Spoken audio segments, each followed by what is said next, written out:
Why do startup businesses fail before they can become a successful business? Is it because of the way that they launched? Is it because the product is not the product that can stand in the market? Or is it because of the environment that the business is in? Well, no. And we are going to dive into real reasons why startup businesses fail before they can become a successful business.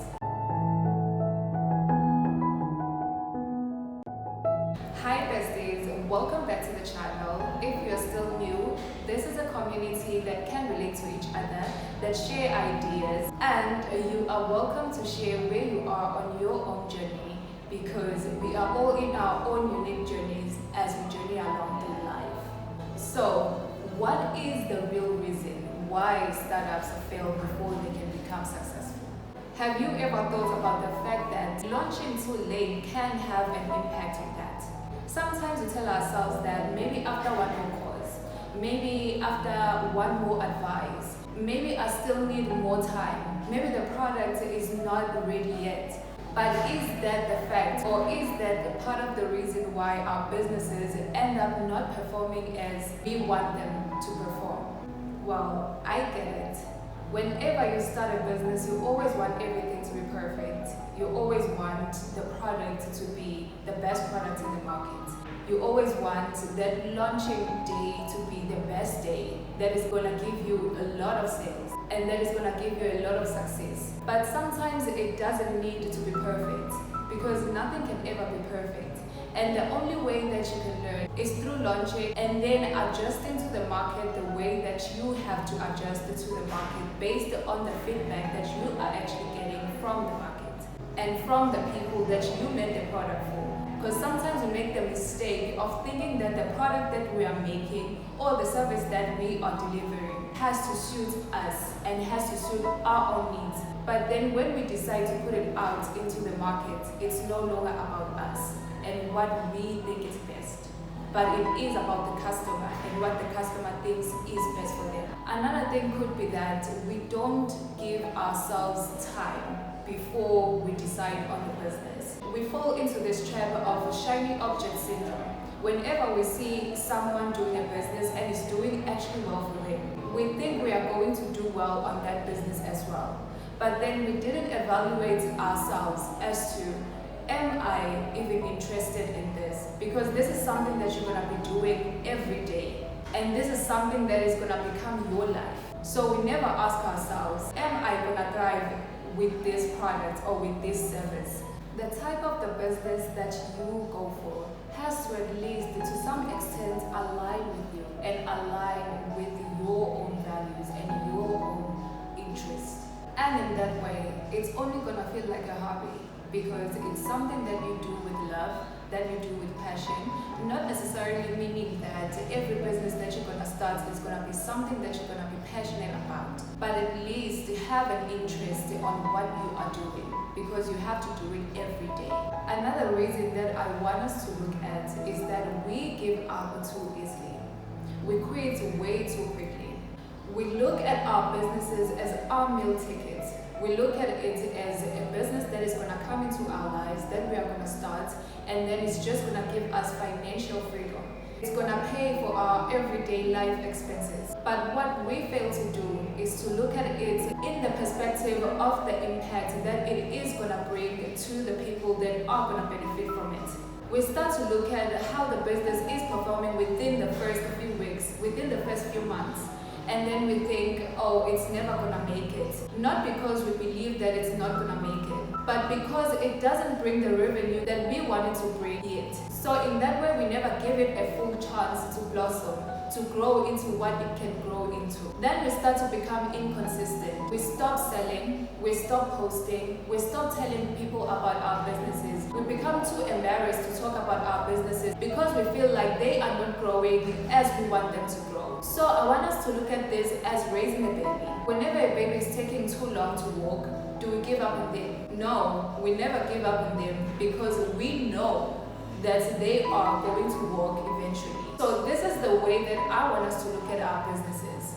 I want us to have a knowing. When you have that deep knowing that something is going to succeed eventually, you always put in your best. You always put in the effort. You wake up every day with the energy that it is going to work out eventually. Whenever you face any problems or challenges along the way, you don't give up because you know that someday it is going to happen. It is going to become what you want it to become. It is going to become a success. Another thing is that we end up being burnt out in our business journeys because we never set up good systems that are going to work for us every day, that are going to give us the results that we want, because we never plan our goals in a way that is in biteable sizes. We have big goals, yes, and the goal has to be big.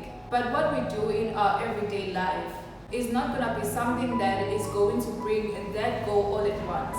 That is why we have to take it step by step and keep on evaluating where we are with our goals so that we know that whenever we need to adjust, we adjust accordingly. And whenever we need to pivot, we do it in a way that is going to work for us and for what we are trying to achieve. Also, there's this thing that we do, having the emotional attachment to the results. And that is the worst thing that we can do for ourselves because it is a part of the reason why we end up being burnt out. If we can redirect that attachment to at least enjoying the journey that we have chosen for ourselves, then we can bring better results for ourselves and our future selves. Also, another thing is not having a clear positioning, not knowing your target market. You want to sell to everyone, but when you do that, you end up selling to no one. You have to know your target markets. You have to know their age. You have to know what they do. You have to know their interests. You have to know how much they earn every month or every week. You have to know them in and out. And so in that way, you know how to sell to them. You know how to talk to them because you are talking to a specific person, not everyone. Because when you are talking to everyone, you are just making noise. But when you are talking to a specific person, that person is going to hear what you are actually saying. And they are actually going to appreciate you for understanding them, for knowing what they need before they do, and also for solving their problems.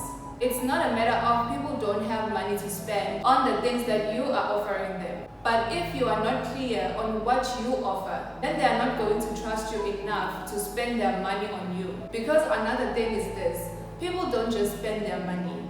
Because money, for one, if we look at money, money is freedom. Money is access. Money is a very important tool that people use on their everyday life. So they're not going to work all of those days in a month just to spend it on something they don't even understand, that even you don't even understand. So get clear on your niche, get clear on the person that you are selling to, and then speak to them directly. And then another thing is that we make fear-based decisions. We don't know how to price our products and our services. Sometimes we price too low because we think maybe if I'm cheaper than the competition, then people are gonna come to me. No, honey.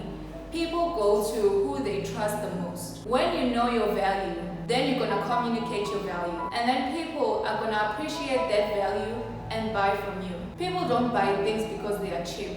They buy things because they are going to solve their problems. What you can do for yourself is to find out what value you bring to the market.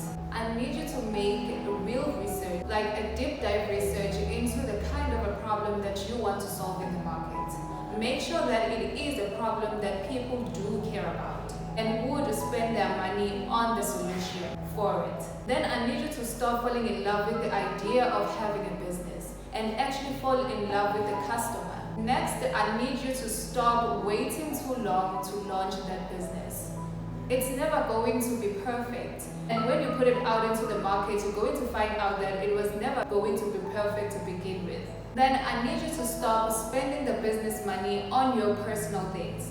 Because that is the money that is going to grow that business. That is the money that is going to bring you more money and make that business successful as you want it to be. Then I need you to start being consistent with your execution. Even when you don't see the results that you want yet, I need you to keep going and keep doing the things that you need to do for that business until you see the results that you want and the result that you desire for that business. Then I need you to build the actual systems that are going to help you and help the future you. I need you to build the systems that are going to have boundaries when it comes to how you deal with customers in your business. Because sometimes it is easy to let the customer take advantage of you because you just want to make that sale. Then I need you to start adapting to what the customer really wants. I need you to look at the feedback that you get from your customers and adapt to your business based on that. If you need pivoting, then pivot. Because sometimes you're gonna have the thing that'll be like, this is how I want my business. But then how is it any good for you if nobody is interested in it? Then I need you to have a clear positioning. I need you to understand your customer the way that you understand yourself. I need you to check their demographics. I need you to know who they are, how much they earn, what is their age, what are their interests. I need you to know them the way that you know yourself, so that you know that the person that you are talking to is the right person. Because we're not gonna sell to everyone around here. Then I need you to stop making the fear-based decisions. Know your value. Know the value that you bring into the market and act upon that. Also, if your prices are way too low, I need you to look into that as well. Then lastly, I need you to stop quitting too soon. It's not gonna be an easy journey, but it is worth it. It is gonna have those bumps. It is gonna have those challenges, but they are worth it. I need you to start falling in love with the journey. I need you to always remind yourself why you started, because that is the only reason that is going to keep you going. And last, I need you to just start. Just start. Don't second guess it. Don't overthink it. Just start that business. And so we have come to the end of this video. As usual, let me know what your take was and let me know where you are in your own journey, in your own business journey. Have you started yet? Are you thinking about starting? Are you still making your research? Are you still deciding? Let me know, because I would love to know where you are in your own journey. And on that note, bye from me.